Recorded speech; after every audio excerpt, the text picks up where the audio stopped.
इसमें ये है कि to contract farming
and Telangana, Andhra, Bangalore, and lot more will join in another 5 to 10 minutes. And till such time, we have 2-3 minutes. If somebody would like to introduce themselves, we can, spend some time on that.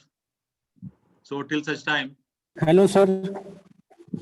Hello. So say your name and introduce yourself. Sir, myself, Bharat Agarwal. I'm from Ranchi, Jharkhand. I'm chartered accountant and I'm Swayamsevak from childhood. Very nice. Welcome, sir. Hello. Hello, sir. Pranam, sir. Namaste. Myself, na per Nanduri Sitaram. Madi Andhra Pradesh, Amlapuram. Okay, so I did my MSc MTech from IIT Madras. Oh, great. And I'm as a physics professor in Karnataka, Bangalore. And I'm Gatnaik in South Valley, RSS. Very nice. Brahmana sir has joined. Yeah. Brahmana sir joined. Namaste, sir. Welcome. Welcome, Brahmana sir. Thank you. Dr. Girish Kumar Garu, can you introduce yourself? Good evening. Another 5 to 6 minutes to introduction. Whoever would like to introduce themselves can unmute and talk. Good evening, all. Good evening, sir. Yeah, one by one. See, I'm Dr. Girish Kumar, located in Bombay, and I have been in Bombay for 38 years and worked for Bharat Petroleum. And now I'm very close to MTM and as well as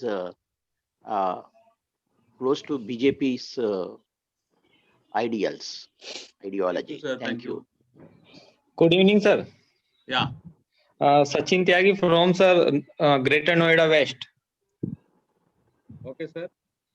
I am retired from military intelligence, sir. Great, great. I am now working with the Vishwa Hindu Parishad. Very nice, sir. Welcome.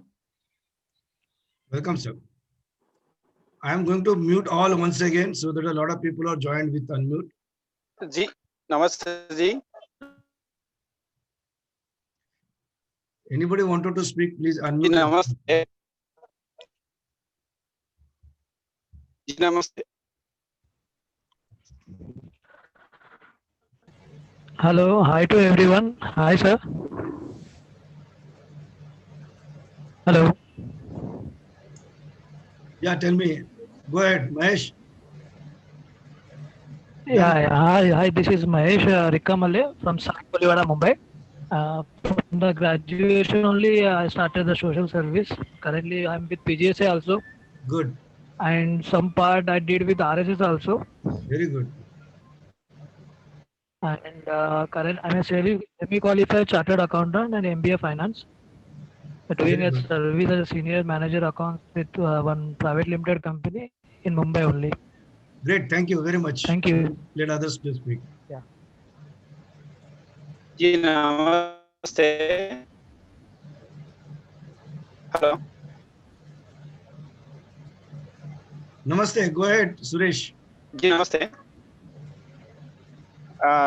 Myself is Suresh. I am from Anantapur. Located is Andhra. Hello చెప్పండి sir. Currently I'm working in the accountant. నా పేరు సురేష్ అండి, అనంతపురం జిల్లా నుంచి. నమస్తే sir. నేను accountant గా work చేస్తాను. RSS లో గత 4 సంవత్సరాల నుంచి ఉన్నాను. అంతే అండి. Very good, very good. Very good. SVR మూర్తి గారు.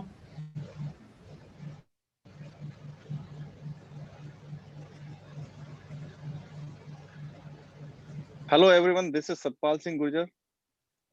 Currently I'm living in Charlotte, USA, working as a material science engineer. Great. And basically I'm from Rajasthan, Bhilwara. Wow. And from last 7 years I'm living in United States. I'm connected with HSS, Hindu Swam Seva Sangh here. And before that I used to connected with RSS in India. Great. Great, Satpal ji. Welcome. Sir, good evening. Thank you, sir. Good evening, Sitaram. Sitaram Kulkarni from Hyderabad. RSS Swamsevak from 85. Presently, I am working as an advocate and a central government standing council and working in BJP as a city legal cell joint convener. Very Welcome, good. Sitaram. Welcome. Sir. Yeah, any more? Subhash, keep tracking of Loda sir and Ram Madhav sir. As soon as they join, let me know. I'm very much watching on the waiting room. Okay, great. Only one person is supposed to join now because he has not given any clear identity of his name. Yeah. Meantime, everybody please write your name and mobile and email ID location in the chat box so that it will help us. So any more members would like to introduce themselves? We have another couple of minutes. Good evening, everybody. Good evening. Dr. Dantala Purushottam from Mumbai. I am a specialist in making artificial limbs and orthopedic appliances in Mumbai. Currently, for Telugu Medical Cell, I am in charge. And we look forward to work towards this organization in the coming days. Thank you. Thanks, Great. నమస్తే. Namaste. నేను తాటికండి కిరణ్, ఉప్పల్ చిల్కనార్లో ఉంటాను. నేను social media incharge అన్నా. Very nice, Kiran. Welcome. అట్లనే సత్య అన్న team Instagram Twitter ID చూస్తాను. Satya Kumar sir. Very good, very good. Thank you. Sir, my name is Ram Kalyan.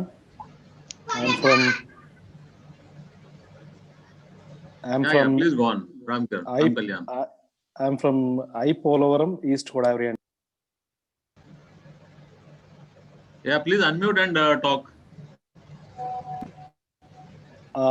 I am a place from Polavaram, very near to Amalapuram in East Godavari district, Andhra Pradesh. I'm doing my business. I just migrated recently from Hyderabad to this place, working with Sangh for the last 2 years. Thank you. Very Thanks nice. for giving this opportunity. Thank you, sir. Thank you. Sharmila madam, you would like to introduce yourself? Good evening, everyone. I'm Sharmila Gundapaneni. I'm working as an assistant professor in Shine Anchor Kachi Engineering College. I'm associated with Jagan Babu Garu also in this Maharashtra Telugu Manch, and also I'm the Vice President of Mumbai Telugu Samiti.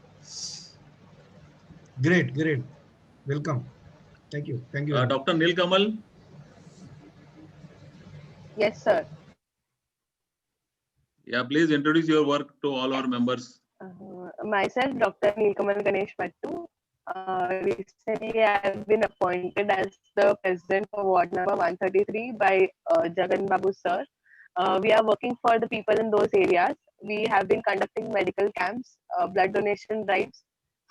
We look forward for working with sir and doing good for the people. Thank you. Thank you.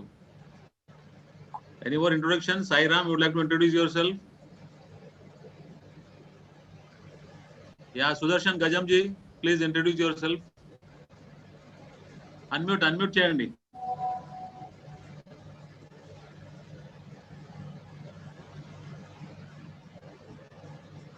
Unmute చేసి మాట్లాడండి.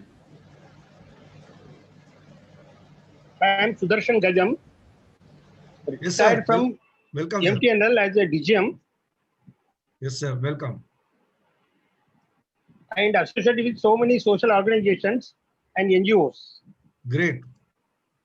And worked as a special metropolitan magistrate in the courts. Okay, great, sir. Great, yeah. Great. Thanks.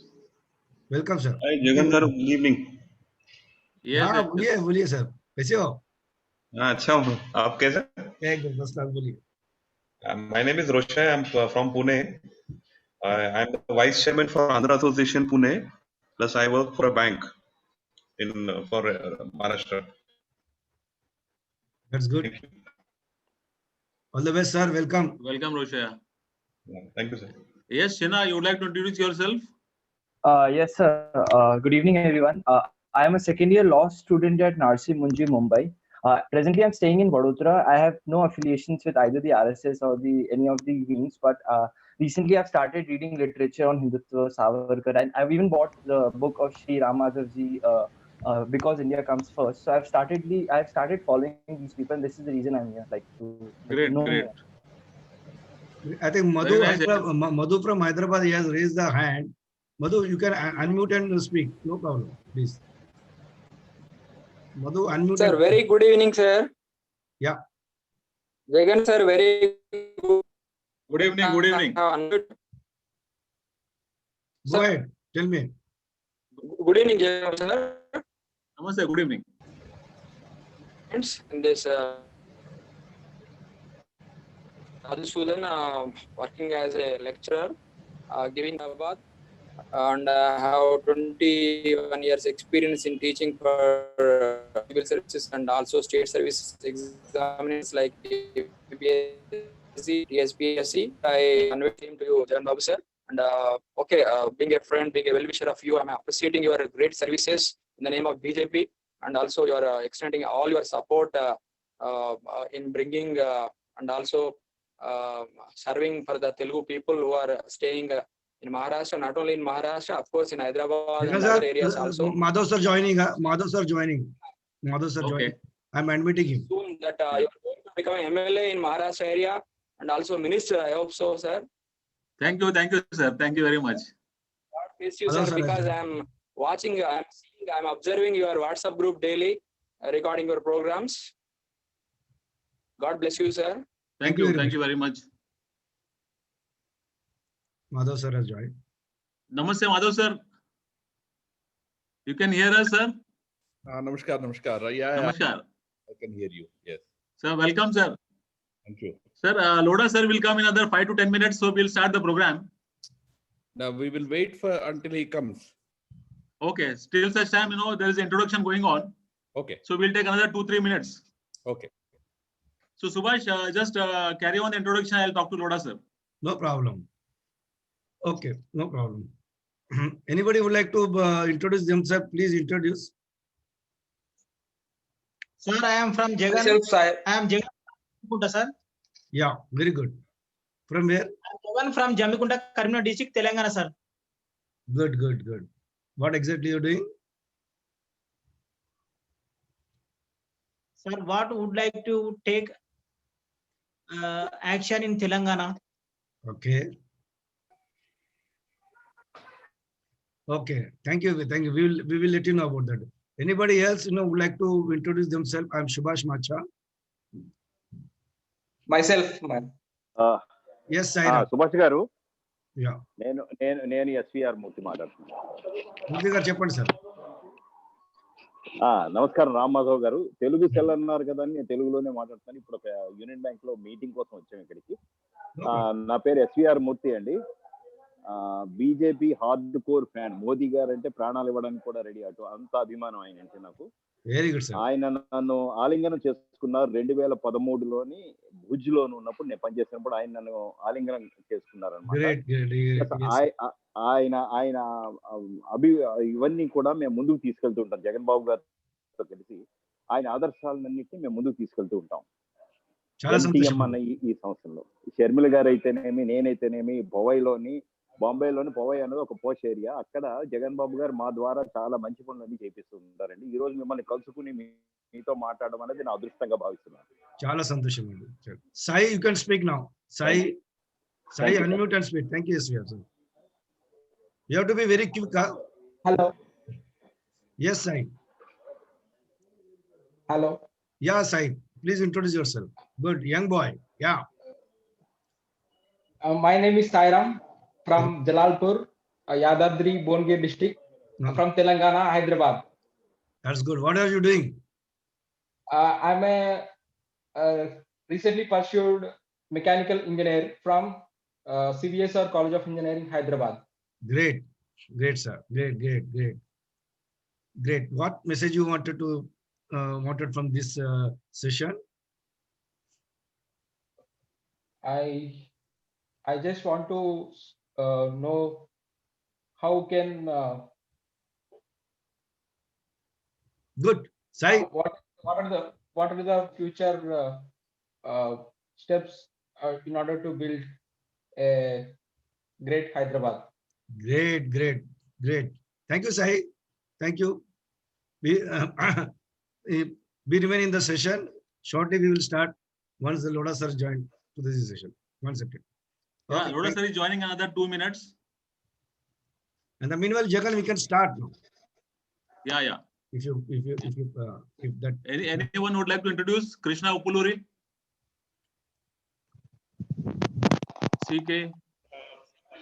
Good evening to all. My name is Krishna Uppuluri.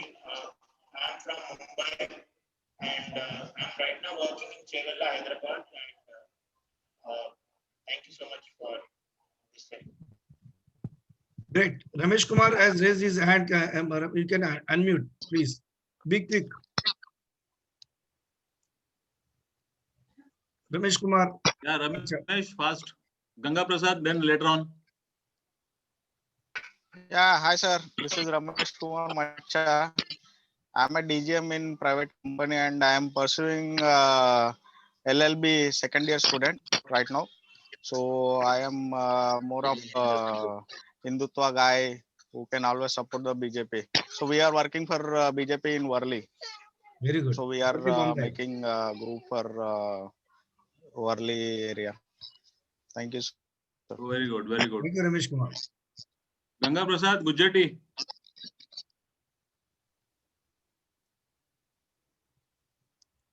Ganga Prasad garu cheppandi. Hi, good evening everybody. Cheppandi sir. Here, my name is Ganga Prasad Gujjati.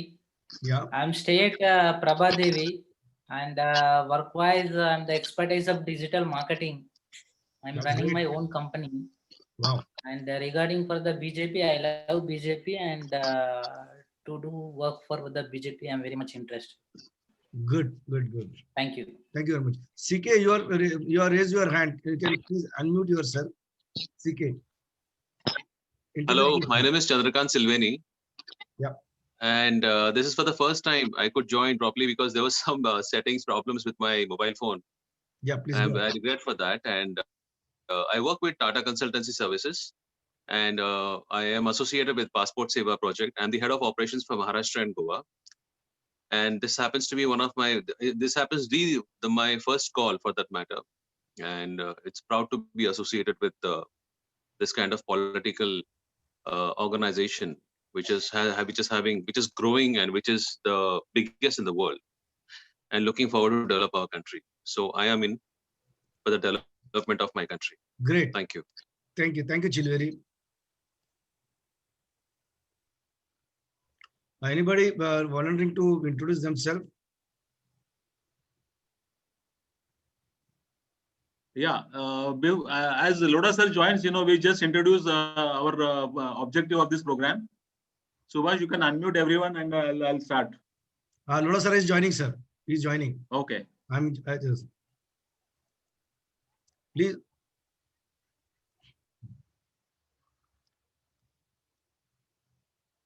Jagan, you can tell him, request them to unmute. Namaste. आज के कार्यक्रम में उपस्थित हमारे मुख्य अतिथि doctor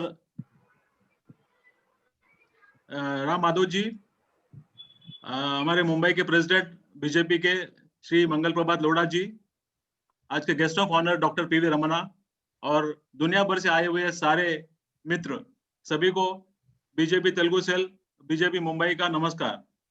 मैं ज्यादा समय नहीं लूंगा, मैं लोढ़ा जी से इंट्रोड्यूस रिक्वेस्ट करूंगा कि कार्यक्रम का शुभारंभ करें।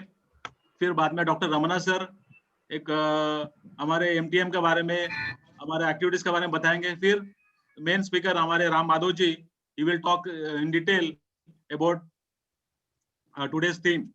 So I will not take much time. I request Lodha ji give you in introduction presidential speech, please.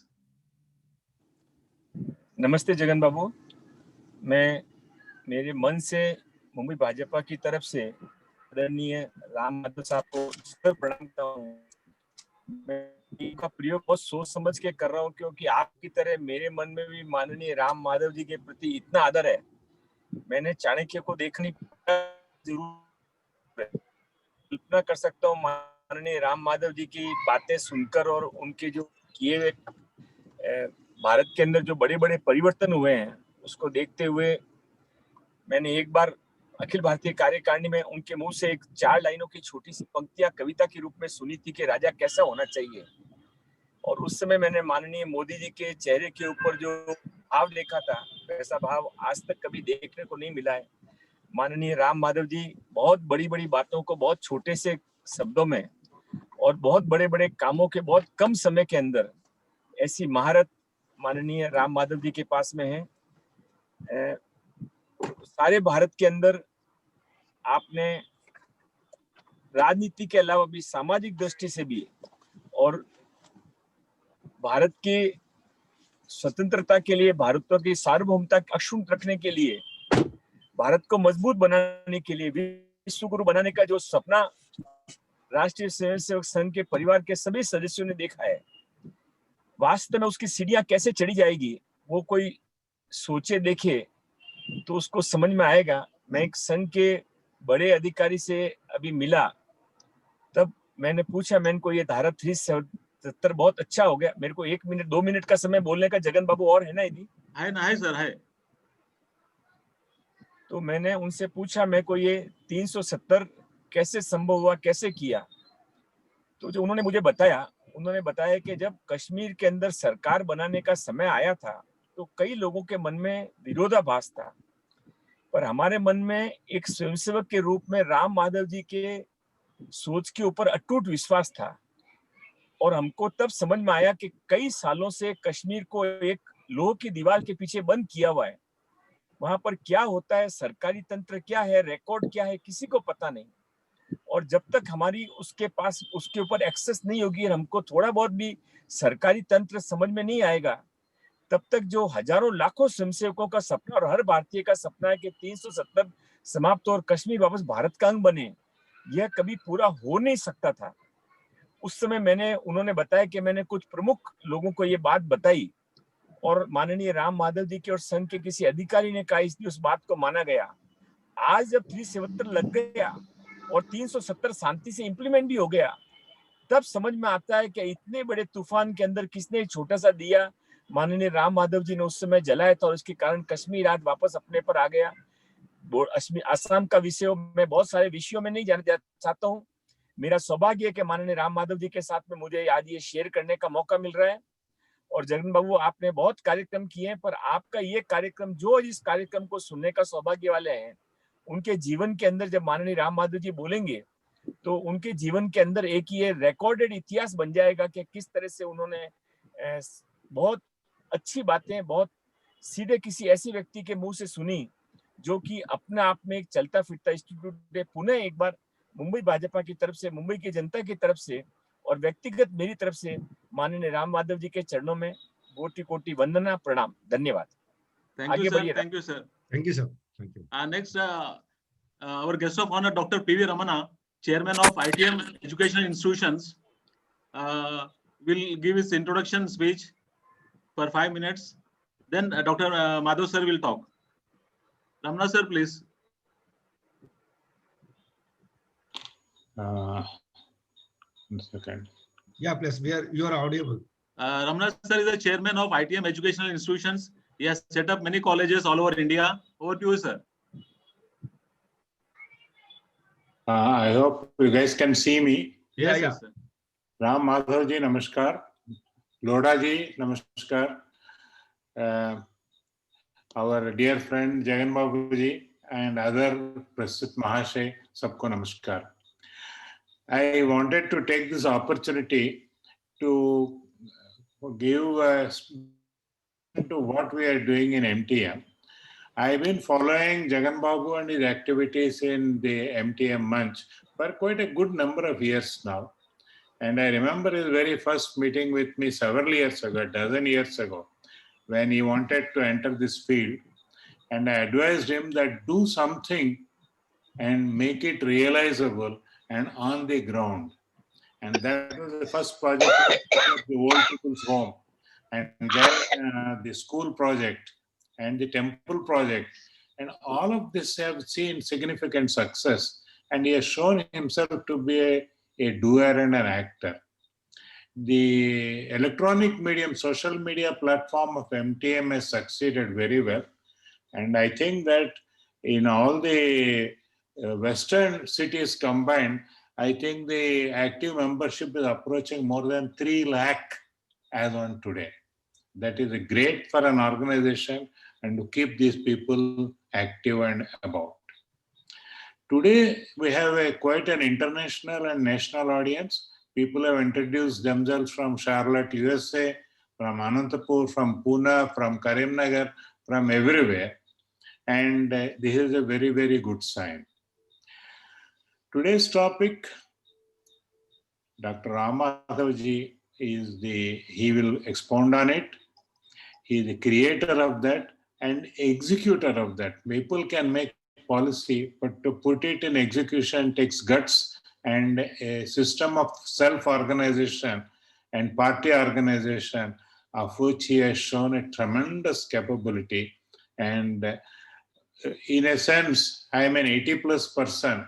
And for people like me, we get a sense of satisfaction that country is in good hands, and definitely for the coming generations, country will also be run in good or even better hands. That is self-satisfaction I can see when I watch people like Madhav ji functioning. The topic is national identity and culture. I have my own 2 cents worth on that. Whenever I meet my young friends in MTM, I am preaching them the 3 P's, what I call pride, power, and prosperity. I am a firm believer that the origins of prosperity lie in national pride. Atma Gaurav, Atma Nirbharta, and Desh Premi or Desh Mein Garv, these are all sides of the same coin. You cannot have one without the other. You cannot have pride in yourself without being self-reliant. You can get images. This coming is the harvest season in January. When the farmer goes home with his crop and sells it in the market and brings home the money and does some good functions in his house, he is happy because he is self-reliant, he has worked for himself and he has worked for his country. You cannot say that he is inefficient or corrupt, no way. He is one of the most efficient, most hardworking, most honest persons alive in India today, the common farmer who brings home the harvest every season. Similarly, a worker, a small trader, Diwali ke din mein naya khata kholte hain, they celebrate, they are professionals, they take pride in themselves, they pride in their occupation, and they take pride in what they deliver to the society.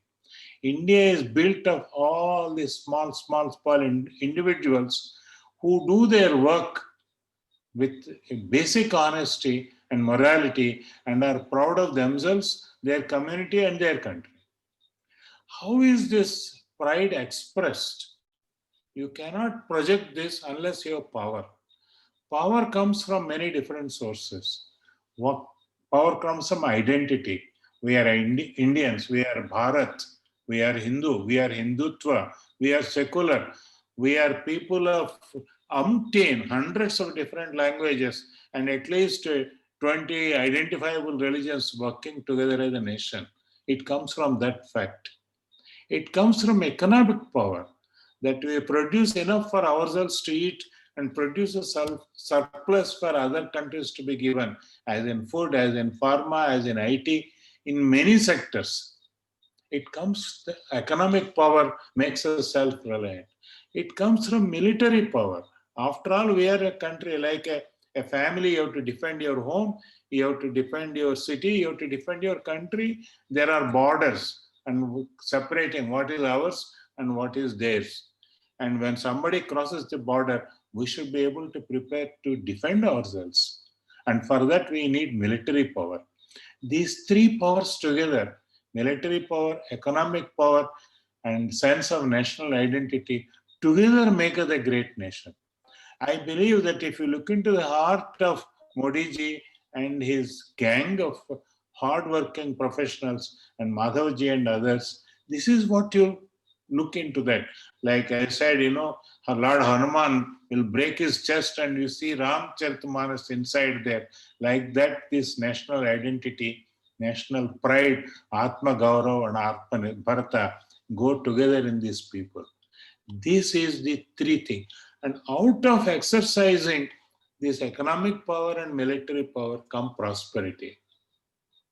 Without these three, national identity, having and developing and projecting power, you cannot achieve real prosperity, because there is always somebody out there to take away something that you have created if you are not strong enough. I sincerely believe in this. With this belief, I came back from USA in the 70s, and we have struggled and we have survived and we have succeeded. I am proud of what I have done. I am proud of my group, my company, my people, and my country. And I wish that every single Indian citizen, everywhere from Kashmir to Kanyakumari, is proud of this fact that we are Indian and we are strong. With that, I rest. Jagan Babu. Thank you, sir. We have been very thankful for all your support in all our programs. Now, over to Ram Madhavji, who needs no introduction, and directly, we'll hear from him. Over to you, sir. Thank you, sir. Thank you. Mumbai प्रदेश भाजपा के अध्यक्ष श्रीमान Mangal Prabhat Lodha ji, doctor PV Ramana ji, Shri Jagan Babu ji, all the participants in this webinar, मित्रों, सर्वप्रथम मैं जगन बाबू जी को धन्यवाद देता हूं कि he has provided me this occasion, opportunity to interact with all of you. Corona का समय है, इसलिए हम इस माध्यम से बात कर रहे हैं। अन्यथा मैं तो मुंबई आना हमेशा पसंद करता हूं। अच्छा होता कि मैं प्रत्यक्ष वहां आकर आप सबसे मिल सकता और लोधा जी से और जगन जी वगैरह से भी मिलने का मौका मिलता, पर जरूर जल्दी मिलेगा, इस आशा भी है। आज मैं जिस मिशन को लेकर हमारे बड़े नेता प्रधानमंत्री जी से लेकर लाखों हमारे कार्यकर्ता काम कर रहे हैं, उसका एक वाक्य में मेरे किताब का शीर्षक के रूप में मैंने पेश किया था, बिकॉज इंडिया कम्स फर्स्ट। राष्ट्र सर्वोपरि जो विचार जिसको लेकर हम सब चलते आए हैं, उसके संदर्भ में कुछ विचार मैं आपसे शेयर करूंगा। वैसे मैं अभी डॉक्टर रमना जी का सुन रहा था, तो लगभग उन्होंने उस विषय का एक सारांश, एक एसेंस हम सबके सामने रख ही दिया है। हम लोग राजनीतिक क्षेत्र में है, लोधा जी हो, हम हो, या हमारे सभी नेता, प्रधानमंत्री जी से लेकर सब हम लोग हैं। हमारे यहाँ पार्टी में भी ये विषय बार बार हम चर्चा करते हैं कि nation first, country first, party next, self last, हमारा अपना विचार वो आखिरी प्रायोरिटी का विचार होना चाहिए। दलगत विचार भी सेकेंडरी होना चाहिए। सर्वोपरि होना चाहिए राष्ट्र के संदर्भ में, नेशन के संदर्भ में विचार। If you see the last 6 years of Prime Minister Modi ji's governance, you will conspicuously notice that for Modi ji or for his government, always country mattered first and the most. इसलिए 6 साल का उनका कार्यकाल एक मिसाल, एक उदाहरण के रूप में आज दुनिया में और देश के अंदर भी और दुनिया में एक उदाहरण, एक मॉडल के रूप में आज खड़ा है। अभी रमणा जी का मैं सुन रहा था। मैं एक्चुअली हमारे इस जर्नी को 4 भागों में देखता हूं। एक आइडेंटिटी एंड डिग्निटी रिलेटेड प्रश्न होता है। आखिर जब नेशन फर्स्ट कहते हैं तो नेशन फर्स्ट किस रूप में आप देखते हो? तो इस नेशन का आइडेंटिटी और डिग्निटी की आपकी चिंता कितनी होती है? दूसरा होता है नेशन की यूनिटी। कभी कभी पॉलिटिक्स में हम होते हैं तो पॉलिटिकल इंटरेस्ट ज्यादा हो जाता है, हमारा पार्टी का इंटरेस्ट ज्यादा होता है। इलेक्शन के समय में होना ही चाहिए। इनफैक्ट बीजेपी का इलेक्शन मशीन के बारे में कहा जाता है कि ये रिलेंटलेस है। जीतने के लिए चुनाव लड़ने वाला एक इलेक्शन मशीनरी बीजेपी के पास है, पर इलेक्शन यानी समाज में एक विभाजन होता है, पॉलिटिक्स डिवाइड्स। इसलिए चुनाव में भले ही हम पार्टी का जीत के लिए काम करते हैं, पर जीतने के बाद हमारे लिए पूरे समाज एक यूनिट है। इसका यूनिटी सर्वोपरि मुद्दा हम मानकर चलते हैं। और तीसरा हमारा नेशन का प्रोस्पेरिटी। हम अगर आज नेशन फर्स्ट कहते हैं तो उसका एक बहुत बड़ा हिस्सा होता है इस देश के सामान्य लोगों के जीवन में आर्थिक विकास लाना, इकोनॉमिक प्रोस्पेरिटी लाना। और चौथा विषय उतना ही महत्व का है, नेशन का सिक्योरिटी। ये 4 विषय मिलकर ये नेशन फर्स्ट का एक फ्रेमवर्क बनता है। इस फ्रेमवर्क के अंदर हम नेशन फर्स्ट के प्रिंसिपल पर काम करने वाले लोग हैं। इस देश का डिग्निटी, इस देश की आइडेंटिटी, इस बात को लेकर जो प्रयास आज पिछले 5-6 सालों में हुआ था, वो एक बहुत बड़ा जो 50-60 साल की कमी को दूर किया था। हमारे यहाँ एक जो संभ्रम होता था कि आखिर हमारा देश का पहचान क्या है, क्योंकि जब आजादी मिली थी, संविधान बन रहा था, तब एक चर्चा हुई। There was a discussion in the Constituent Assembly. How should we start our constitution? Should we call India as a nation or should we just call it as a people? You will be surprised to know that senior leaders in the Constituent Assembly argued that India is not a nation. We are only people. We have to now create a nation here. That's why our Constitution Article 1 begins with the statement, we the people of India, not we the nation of India. From there, it took us 60-65 years to formally conclude that no, we are an ancient nation, a nation with a great culture and great civilization, and we have to respect our national symbols, whether it is Ram Mandir in Ayodhya, or our national flag, or our institutions. This issue of nation's dignity and identity has once and for all been concluded under Prime Minister Modi ji now. Ramana ji pointed out that we are a nation for which a great ancient culture, ancient civilization is the foundation. We are not a nation of just 6 or 7 decades of existence. Where a nation of millennia old existence, हजारों वर्षों से हम एक राष्ट्र रहे हैं, और हम मानने को तैयार ही नहीं थे। 47 में हम मानकर चल रहे थे कि नहीं, हम नए राष्ट्र बना रहे।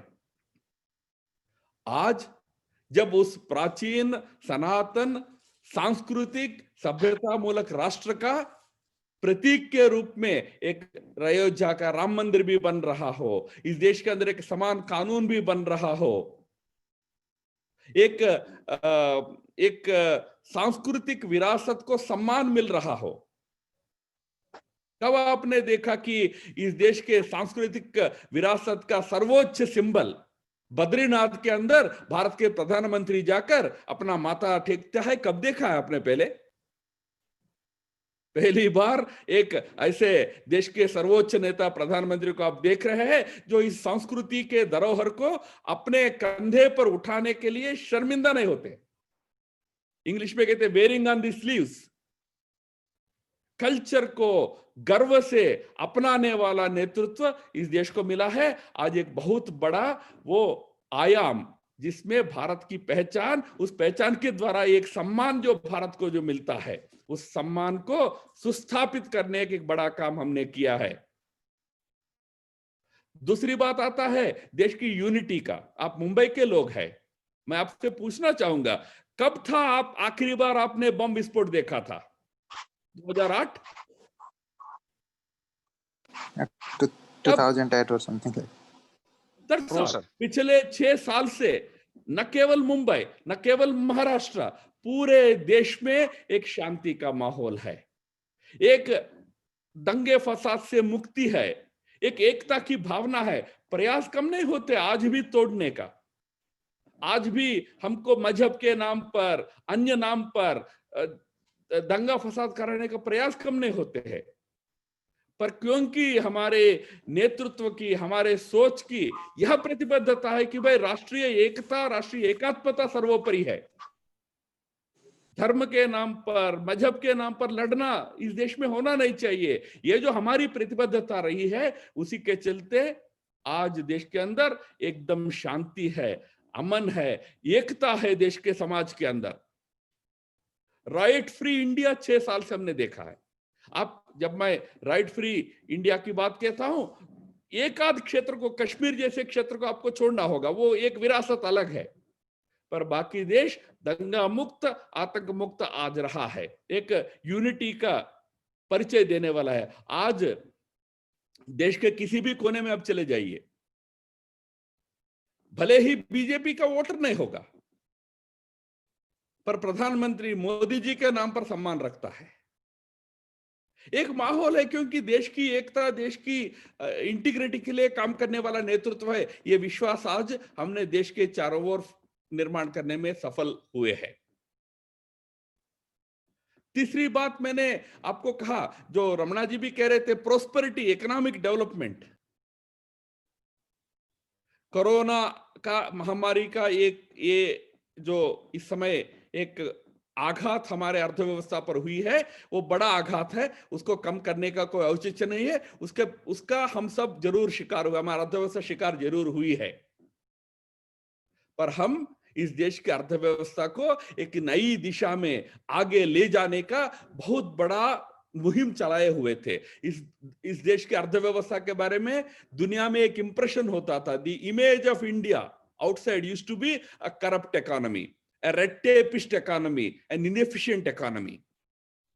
उसमें से बाहर लाकर आज एकदम विकासशील अर्थव्यवस्था के रूप में, करप्शन से मुक्त अर्थव्यवस्था के रूप में आज इसको हमने खड़ा किया है। आज भ्रष्टाचारी लोग भारत छोड़कर दुनिया भर भाग रहे हैं।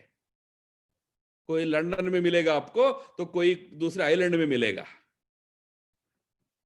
भ्रष्टाचार मुक्त भारत बनाना। और मोदी जी का एक ऐसी धारणा, इमेज उनकी आज बनी है कि he is not only non corrupt, एक तो नॉन करप्ट तो होना ही चाहिए, but he is not only non corrupt, he is incorruptible. Incorruptibility एक बहुत बड़ा क्वालिटी होता है। अगर मेरे पास कोई करप्शन करने का मौका नहीं है, मैं भी क्लीन आदमी हूं, मैं भी नॉन करप्ट हूं, क्योंकि मेरे पास चांस ही नहीं है। आपके पास सारे साधन है, सारे अवसर है भ्रष्ट बनने का, फिर भी आप ईमानदार रहते हो ना, वो होता है इनकरप्टिबिलिटी। जो भ्रष्टाचार का सहन नहीं करने का जो स्वभाव होता है ना, वो इनकरप्टिबिलिटी। आज ऐसे इनकरप्टिबल लीडरशिप मोदी जी के रूप में हमारे सामने है, क्योंकि इस देश की आर्थिक चरित्र को बदलना है, इकोनॉमिक हिस्ट्री, इकोनॉमिक कैरेक्टर को बदलना है। इसके लिए आज एक बहुत बड़े संकल्प के साथ प्रयास हो रहा है। आज 10 स्कीम्स के माध्यम से गरीबों के विकास के लिए काम हुआ। लेटेस्ट आज किसानों के उद्धार के लिए बहुत बड़ा काम हुआ।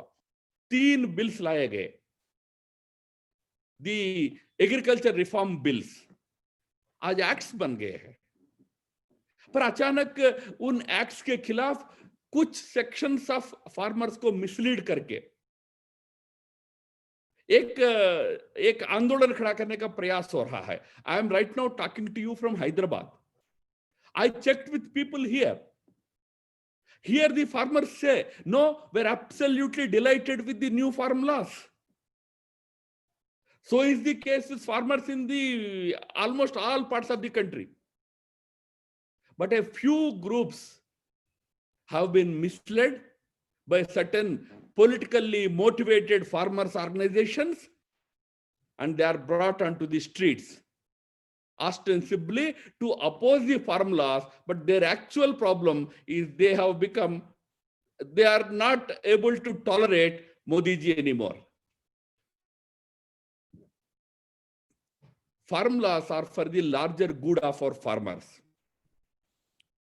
You know, you will be surprised to know the APMCs, Agriculture Produce Marketing Committees, used to be, actually they were created by the British. Create हुआ तो सेंट्रल इंडिया में हुआ था, नागपुर में, मध्य भारत में। ब्रिटिश जमाने में कॉटन प्रोडक्शन होता था। कॉटन मिल्स सारे इंग्लैंड में, मैनचेस्टर में वगैरह होते थे।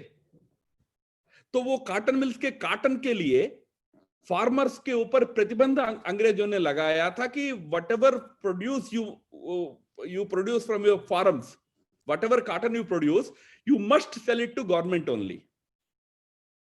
तो गवर्नमेंट एक रेट फिक्स करता था, गवर्नमेंट को वो कॉटन अपना बेचना पड़ता था। वो कॉटन फिर लंदन एक्सपोर्ट होकर उनके कारखाने में कपड़े बनते थे। Now those APMCs which were meant to actually strangulate our farmers, बंदी बना देता है। वो सिस्टम को हमने बाद में, आजादी के बाद भी कंटिन्यू किया। इनिशियली कुछ जरूरत लगी क्योंकि एग्रीकल्चर खराब स्थिति में था, बट भाई 1990s के बाद, लिबरलाइजेशन आने के बाद आज एग्रीकल्चर के लिए अनंत संभावनाएं हैं। आप मुंबई के लोग हैं, कई लोग इसमें, इन मुंबई फ्यूचर ट्रेडिंग के लिए you have today stock exchanges for agri products, agricultural exchanges, product exchanges है, you can do future trading. But अभी तक किसान को वो सब करने की अनुमति ही नहीं थी। वो अपना प्रोड्यूस को एपीएमसी इसमें ही बेचना था, और उसके लिए एक मिनिमम सपोर्ट प्राइस फिक्स होता था। वो सपोर्ट प्राइस मिलता है करके हर फार्मर वो सपोर्ट प्राइस जिस प्रोडक्ट में मिलता है उसी को उगाता था। आज पंजाब में, जो पंजाब के फार्मर ज्यादा आंदोलन कर रहे हैं, इसलिए मैं आपको कह रहा हूं, पंजाब में चावल का खेती होता है। पंजाब वाटर रिच स्टेट नहीं है। पंजाब में ओरिजिनली कमर्शियल क्रॉप्स होते थे या व्हीट कल्टीवेशन होता था, बट पिछले कुछ दशकों से अचानक क्रॉप पैटर्न बदल के सब लोग चावल डालना शुरू किए। क्यों? क्योंकि मिनिमम सपोर्ट प्राइस मिलता है, मंडी उठाते हैं और जाके एफसीआई के गोडाउन में पड़ा रहता है, खराब हो जाता है, क्रॉप पैटर्न खराब होता है। और ऐसा करने से पानी का स्तर खत्म हो जाता है। आज पंजाब में ग्राउंड वाटर बहुत डिप्लीशन हो रहा है, क्योंकि राइस पैडी कल्टीवेशन बहुत वाटर ले लेता है। तो ये सारे दृश्य को ध्यान में रखकर किसान को आजादी मिले, वो किसी कंपनी से कॉन्ट्रैक्ट भी कर ले और जाके अपना प्रोडक्ट को जहां बेचना चाहे वहां बेचे। मंडी में बेच रहे हैं तो मंडी भी है, मंडी बंद नहीं हो रहा है, पर मंडी में नहीं बेचना है, बाहर बेचना है। Go and sell it outside. आपको किसी एग्री बिजनेस कंपनी के साथ एग्रीमेंट करना है, करो, करके if is ready to give you good price, instead of rice grow some commercial crop, मूंगफली करो, सनफ्लावर करो। ये किसानों के लिए इतना आजादी देने वाला कानून है।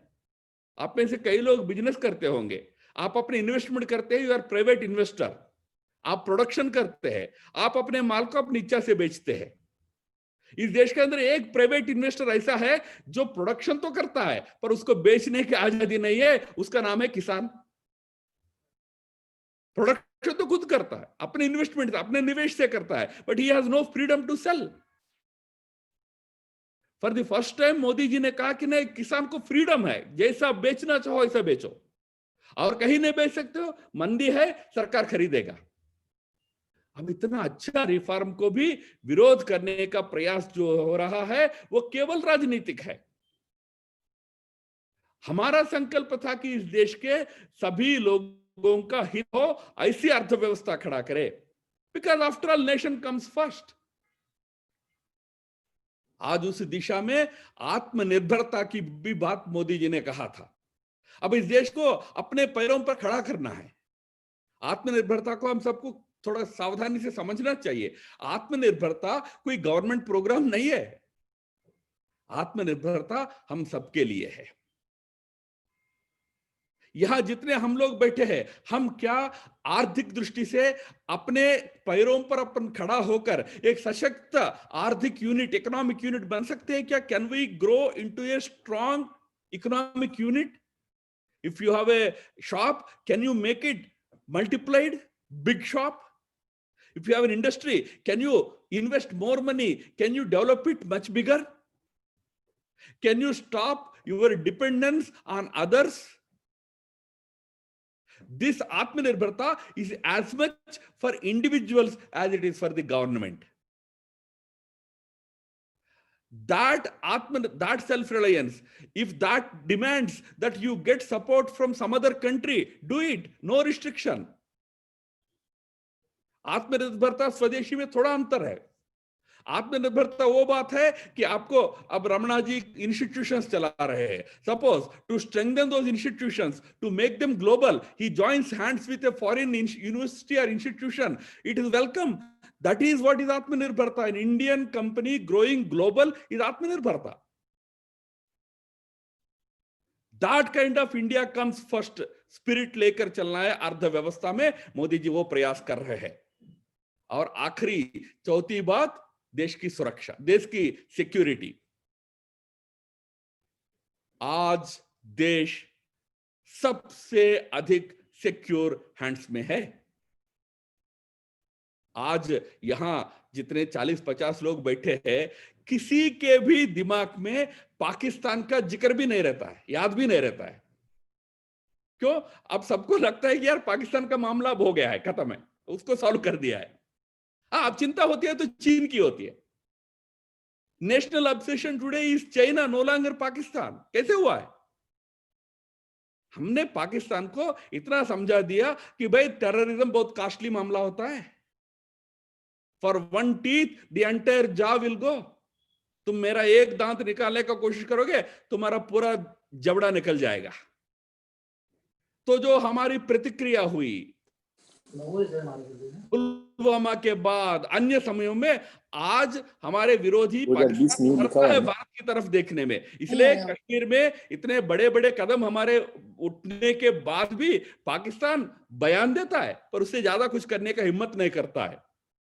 आज वेस्टर्न साइड में हमने एक सिक्योर स्थिति निर्माण किया। आपके मन में प्रश्न चीन को लेकर हो सकता है। मैं एक बात आपको बताना चाहता हूं आज, कि चीन के संदर्भ में भी भारत ने जो हिम्मत आज सीमा पर दिखाया है, वो तो अभूतपूर्व है। It is unprecedented. Earlier, remember one thing दो, चाइना भारत की सीमाओं को कब्जा करना ये पहली बार 2020 में नहीं किया है, पहले भी कर रहा था, जिसको निबलिंग वे बोलते हैं, जो कीड़ा पत्ते के कोने को काटते जाता है, उस प्रकार हमारी सीमा को निबल करते जाता था चीन हमेशा। हम चुपचाप बैठे रहते थे, ज्यादा से ज्यादा जाके थोड़ा प्यार से बातचीत करते थे, थोड़ा ऐसा मत करिए, हमको पॉलिटिकली प्रॉब्लम हो रहा है, कृपा करके आप पीछे जाइए, ये कहते थे। पहली बार आज हम 8 महीने से दृढ़ता से सामने खड़े रहे, केवल खड़े नहीं रहे, बात भी कर रहे हैं हम। और हम चीन को एक कह रहे हैं, एक तो आपको हम जिसको LAC कह रहे हैं उसके पीछे जाना होगा, अप्रैल 4 के लाइन के पीछे जाना होगा। आप नहीं जाएंगे ना, हम तैयार हैं आपको पीछे ढकेलने के लिए खड़ा होकर।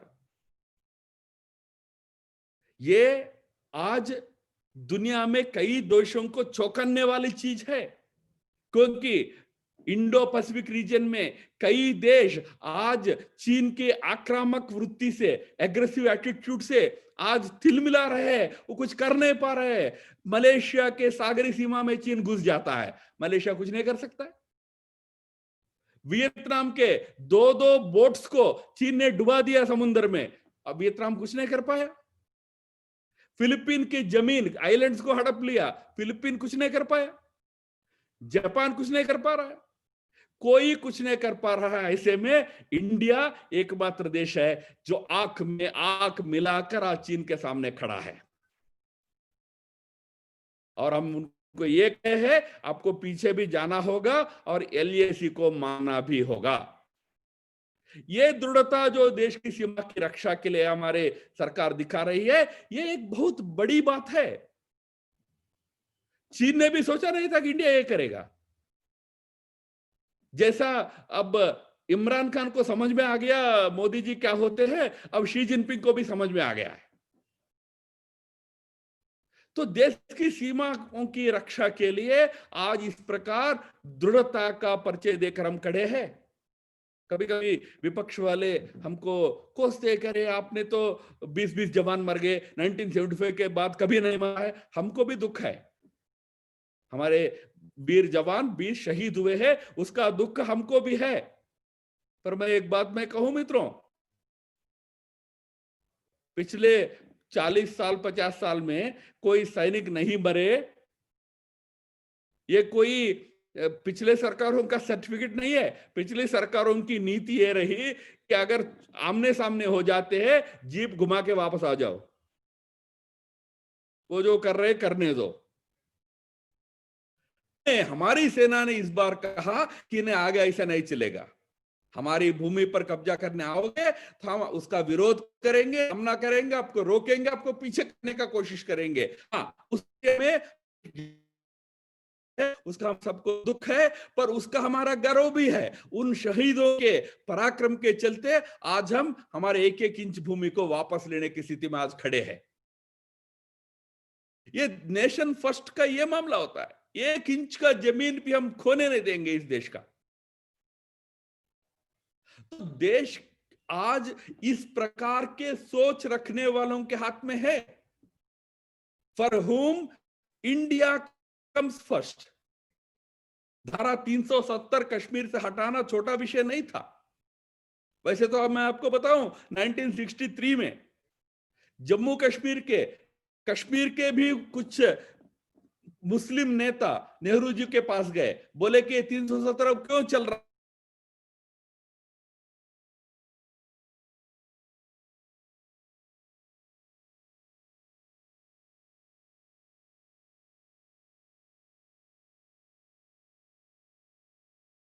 क्यों? क्योंकि समाप्त करने का हिम्मत नहीं था नेतृत्व में लगातार 63 से लेकर 2019 तक। पर एक बार वो हिम्मत आया, सरकार का हिम्मत वाला सरकार आया, तो हम धारा 370 जैसे हमारे देश को तोड़ने वाले संविधान की धारा को हमने समाप्त किया है। क्योंकि सर्वोपरि देश होता है, देश की एकता होती है। पार्लियामेंट में कांग्रेस नेताओं ने भाषण दिया, ब्लड बाथ हो जाएगा, कश्मीर में खून बहेगा। किसी का खून नहीं बहा है। कांग्रेस नेताओं का आंसू बह रहे, बस कोई खून नहीं बहा है। लोग वह इस परिवर्तन को खुले दिल से स्वागत कर रहे हैं। अभी इस समय जैसे मैं आपसे बात कर रहा हूं, इस समय वहां लोकल बॉडी इलेक्शंस हो रहे, डीडीसी के इलेक्शंस हो रहे, डिस्ट्रिक्ट डेवलपमेंट काउंसिल्स का इलेक्शन हो रहा है, डायरेक्ट इलेक्शन है। कहीं भी 50% से कम वोटिंग ही नहीं हो रहा है। लोग लोकतंत्र चाहते हैं, लोग शांति चाहते हैं। धारा 370 समाप्ति के बाद भी लोग अपने लोकतांत्रिक व्यवस्था में आगे बढ़ना चाहते हैं। ये संभव इसलिए हुआ क्योंकि एक डिटर्मिनेशन वाली सरकार हमारे पास थी, जिसके लिए राजनीतिक स्वार्थ सर्वोपरि नहीं था, राष्ट्रहित सर्वोपरि था। इंडिया फर्स्ट प्रिंसिपल लेकर चलने वाला सरकार थी। मित्रों, ये जो चीजें हैं, देश की संस्कृति, सभ्यता, इसकी पहचान, उसके प्रति एक श्रद्धा और भक्ति, आदर की भावना, इस देश की एकता और एकात्मता के प्रति एक संकल्प, 130 करोड़ भारतवासी ये मेरे हैं, ये एक प्रखर संकल्प की भावना। बार बार आप मोदी जी के मुंह से सुनते हैं कि वे 130 करोड़ मेरे भारतवासी, उनके प्रति समर्पित जीवन रहा है मोदी जी का और अपनी सरकार का। और तीसरा, इस देश को एक आर्थिक शक्ति के रूप में खड़ा करने का संकल्प। हम $3 ट्रिलियन इकोनॉमी बन चुके हैं। अगर कोरोना नहीं आता तो और हम तेजी से आगे बढ़ते, 2024-25 आते आते $5 ट्रिलियन इकोनॉमी भी हम बन जाते और आत्मनिर्भरता के रास्ते पर आगे बढ़कर हम जरूर ये सारे माइलस्टोन अचीव करेंगे। और जाते जाते देश की सुरक्षा, देश की सिक्योरिटी, इसको भी कायम करना, पक्का करना, उसमें किसी डर या किसी दबाव में नहीं आना, अपने मूलभूत सूत्रों को भी नहीं छोड़ना। देश के खिलाफ अपना जीवन चलाने वाला, आज भी हमको कई लोग कहते हैं आप अमेरिका का एक उस कैंप में आ जाओ, उनके अलायंस पार्टनर बन जाओ, अमेरिका और इंडिया मिलके चीन के खिलाफ लड़ेंगे। हम किसी के खिलाफ लड़ने वाले लोग नहीं है, हम सबको ठीक करने वाले लोग हैं, सबको हम साथ लेकर चलने वाले हैं। तो इसलिए अपने एक विशेष